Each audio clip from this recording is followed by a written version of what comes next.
ball. It was obvious that the Lakers would have to foul one of Boston's players in order to get the ball back. And they chose to foul Bill Russell.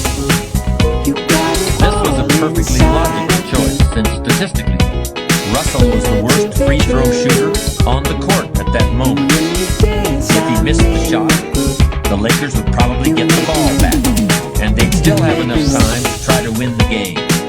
But if Russell made his first free throw, the Lakers' chances would be seriously diminished. And if he made both shots, the game would essentially be over.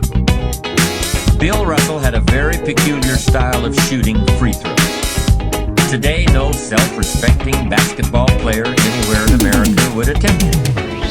Aside from the question of whether it's an effective way to shoot a basket, it just looked too ridiculous.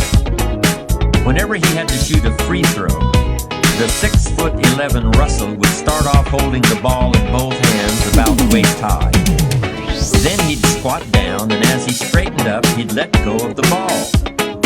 It looked like he was trying to throw a bucket of dirt over a wall.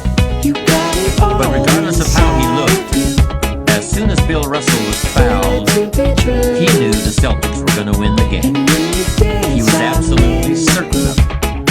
Because in a situation like this, statistics and percentages mean nothing. There was a much more important factor at work, something that no one has found a way to express in numbers as decimal points.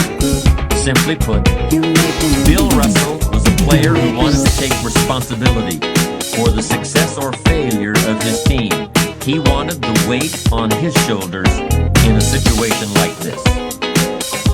No possibility for excuses, no possibility of blaming anyone else if the game was lost, no second guessing. Bill Russell wanted the ball in his own hands and nobody else's.